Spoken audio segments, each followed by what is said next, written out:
Hello everyone, this is Rick and welcome to Astral Club. This is astral traveling to a person or place. Before we get into it, just want to mention Patreon. If you'd like to support Astral Club on Patreon, you can do so. When you join, you get advanced episodes on Sunday, commercial free, a library of downloaded episodes for your podcast app, and a Patreon email where we can talk back and forth. And if you're interested, there is a link in the description. Next up, private lessons. If you'd like a lesson to learn how to Astral Project, be more than glad to work with you. All you have to do is go to the description and there's an email there. Just send me a request for more information. Okay, next up.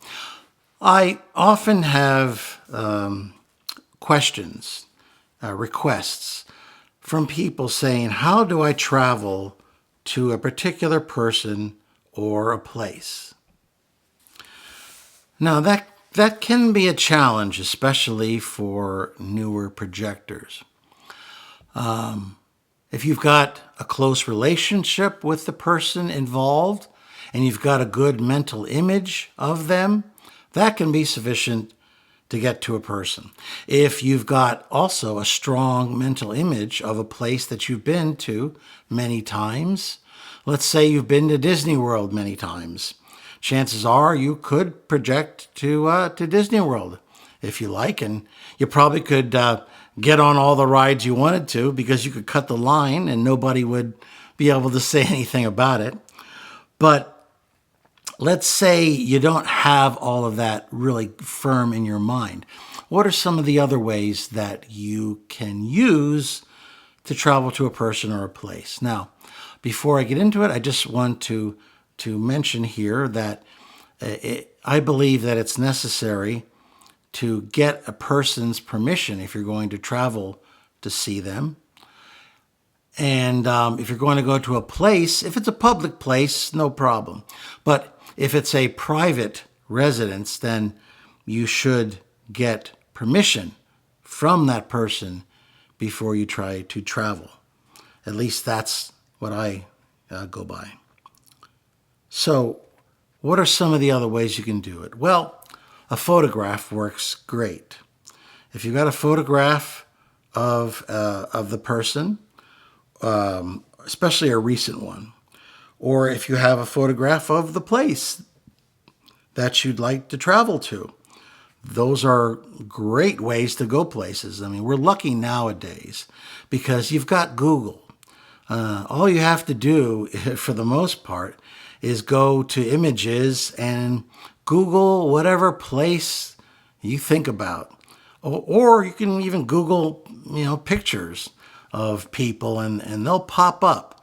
And what you want to do then is you'd want to stare at those pictures for a long period of time till you have a clear mental image of that particular picture. And the same thing goes for a place as well. So that's a huge plus nowadays that we have available to us, that when I started projecting to people and places, I didn't have that. I used to have to go to the library or get books and find pictures. It was a whole mess. But, Google can be a fantastic resource for those types of images. Now, one of the other things you can do for a person is if you've got a sample of their handwriting, for instance, that can help you get to a person. If you've got a personal garment of theirs or some sort of trinket that is theirs that they gave to you, you could use that as well because it's got some link to them. If it's been on their body, it's got a link to them. Now, that link doesn't necessarily last forever, so the fresher the better. Now, we can also get into some, a little bit more of a weirder category here. Nail clippings or hair has a connection to the person. And interestingly enough, if you go back in time and look at various witchcraft rituals and voodoo rituals, they always instruct you to get some nail clippings or to get some hair and to put that into a doll, and then you've got a connection now to that individual where you can do either good things or bad things. Well, obviously, we're not talking about that, but I thought it was interesting that that whole idea goes back hundreds of years. So, but once again, that hair and the nail clippings, I mean, if you have permission, okay, I just want to make sure I remind that. If you have people's permission, then you can use that. And once again, the fresher, the better. Because that connection, it doesn't last forever. It does expire after a period of time. So the fresher, the better. Next up for a person, perfume. If the person you want to get to always wears a particular type of perfume, that can be a very effective way to get to a person. I mean, the power of smell is extremely evocative of a variety of things. I mean, have you ever been somewhere and suddenly a smell comes to your nostrils and you think of somewhere you were 20 years ago? I mean, that's how powerful a smell can be. So that's another idea. Once again, if you want to go to a place and you can't find a photograph, for instance, you might try, and this is a little weird, but if you can have little pieces of that place, like even some threads from a carpet, let's say, could be enough to get you back to that place. Anything physical that was in that room, you can use to get back. Now, you need to have this on your body when you go into the astral.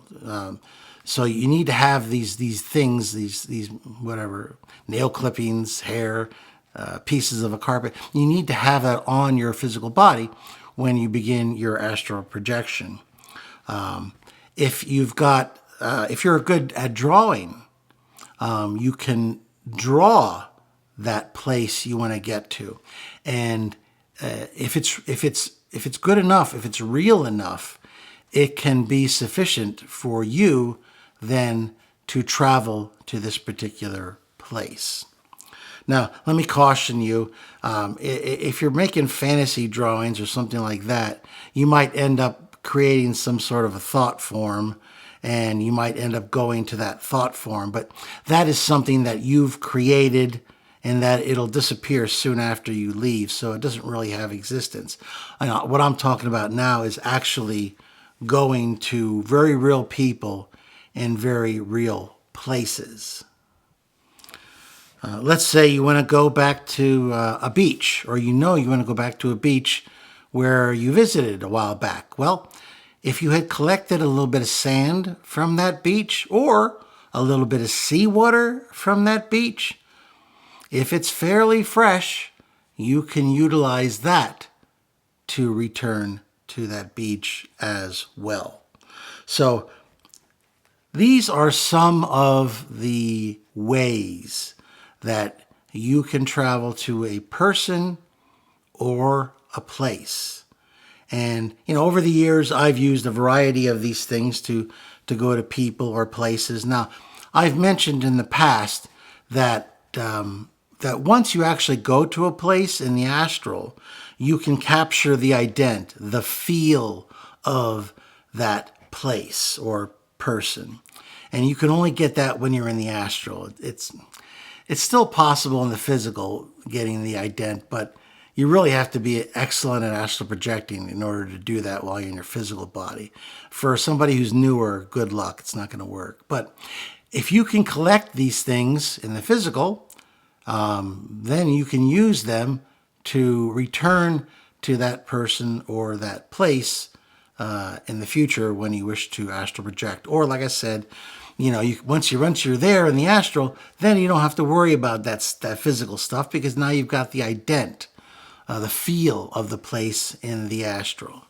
But until you get the ident, these are some ways that you can use to astral travel to a person or a place.